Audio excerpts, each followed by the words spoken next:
grandfather? Dahil gagawa ako ng dinakdakan, kukuha tayo dito ng onions para pang sahog sa dinakdakan natin. Yan. Kukuha naman tayo. Ito naman dito yung mga sili. Yan. Tignan nyo, marami siyang bunga. Red, red, red. So, kukunin natin yung mga red muna. Tapos, kuha tayo ng konting green. Tapos, yung ibang kukunin na green ay itatabi na. Ay, yung red, itatabi natin. Yan, marami na siya.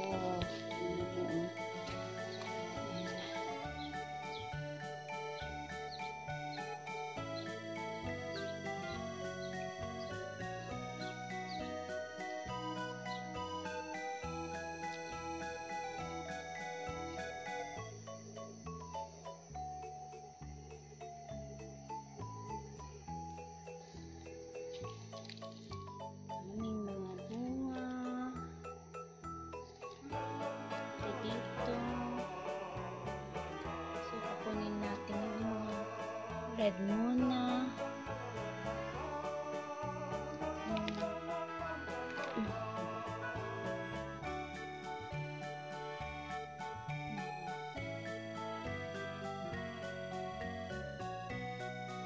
So, ito yung nakuha kong sili. May kinuha kong ilan lang na green para lagyan ko yung yung dinakdakan ng green sili. Tapos, ito yung onion. So, yan. Hello guys, dito magluluto ako ngayon ng dinakdakan na tainga ng baboy. Pwede namang pwedeng mga ibang karne ang pwede nyong gagamitin or mag-add kayo dito ng ibang karne, yung mga part niya, pero ito pure na tainga ng baboy. Yan. Tapos ilalagay natin dito ito kasi i-boil natin hanggang ma-boil siya, maluto. Then, lagyan ko pa siya ng konting tubig. I-boil natin ito hanggang lumambot.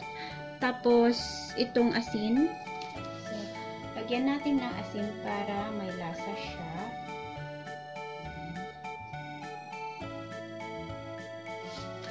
Tapos, lagyan natin ng dahon ng laurel.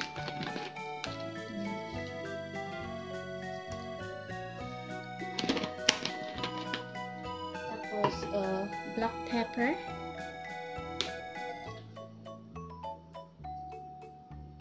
Wala kasi akong yung buo. Maganda sana yung buo. Tapos, itong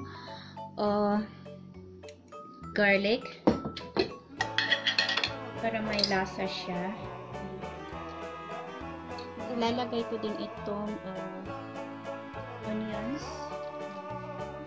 Tapos, ilalagay natin ito sa i-boil natin hanggang maging soft. Tatakpan natin.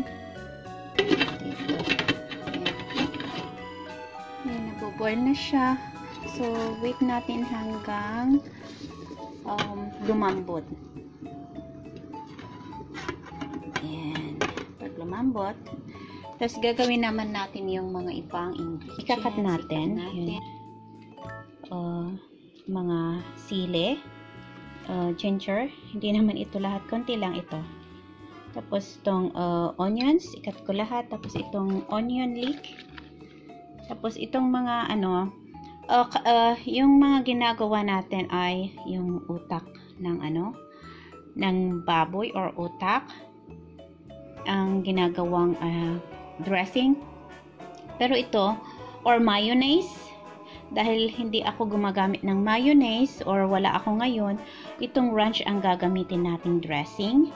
Tapos lagyan natin ng konting suka, vinegar or any vinegar. Tapos itong paminta, salt, pampalasa, at saka konting soy sauce lang, konti lang. So, i-cut ko muna itong mga ingredients. At ito, na-cut ko na sila. And, wait lang natin na maluto-luto yung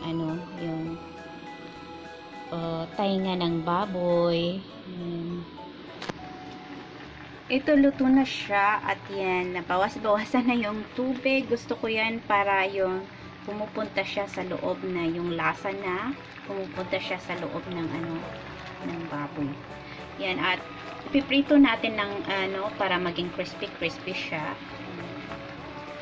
Tayo ng konting oil. Konting oil lang. Para iprito na natin.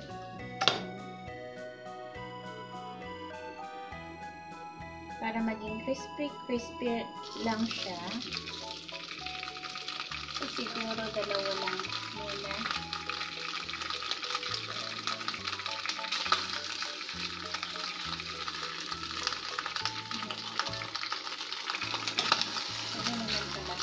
Lagay na natin lahat.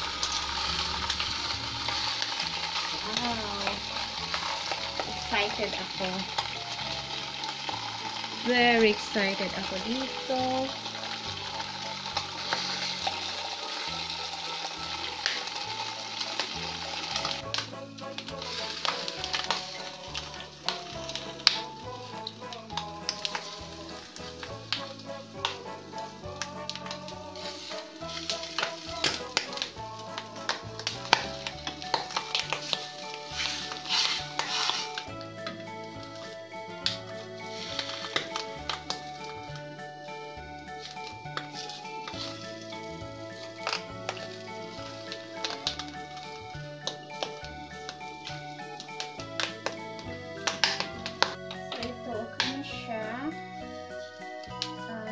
Palamig natin bago natin i-cut.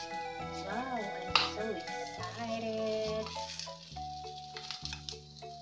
Grabe, very soft na. So, ito ikakat ko na ng mga pieces na maliliit. Para hindi ko na mahintay na mag-cool down siya. So, ikakat ko na siya. Para so excited kasi ako. Kaya, yan.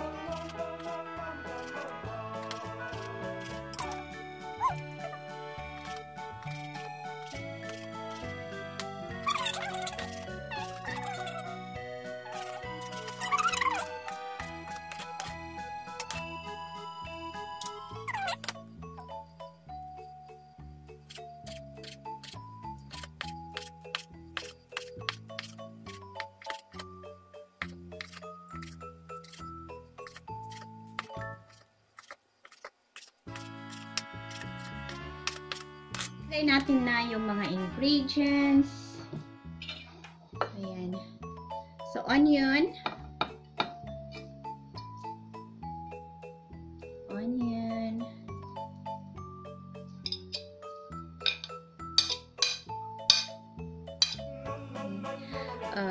Ito yung onion green. Ayan. Basta ilagay lang natin lahat.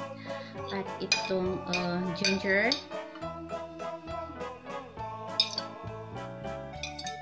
Itong sili. Ayan.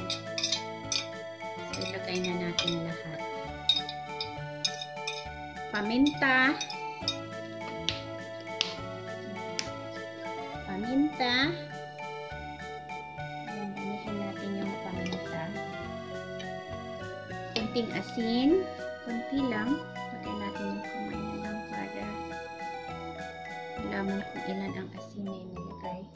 So, yun, konti lang. Tapos, pag after na nilagay na natin yun, titingnan natin kung okay. Itong soy sauce, konti lang siya. Oh, yan. I-mix na natin. At itong suka. Yan, vinegar. Konting vinegar lang. Natin ng ranch, ng dressing. Para i-mix na natin. So, konting dressing muna hanggang konting dressing muna.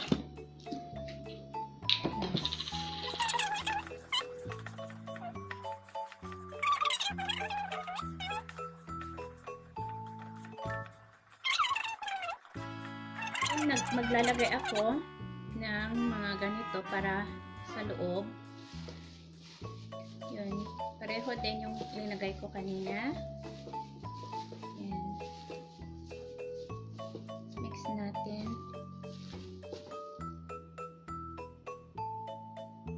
Yan. Masarap na, maraming paminta. Soy sauce.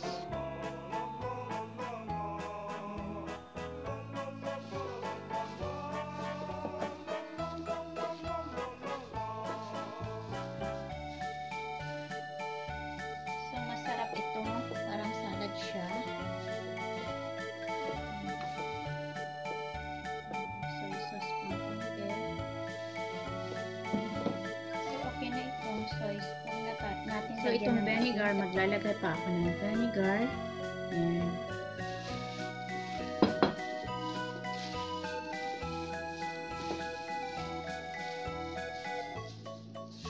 So, ayan. Na-mix na siya. At ito namang ranch yan, lagyan na natin ng marami.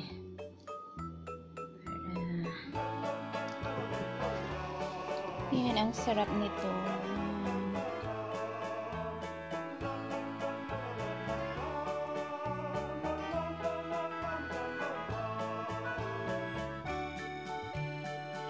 So, ito ay dinakdakan na tainga ng baboy.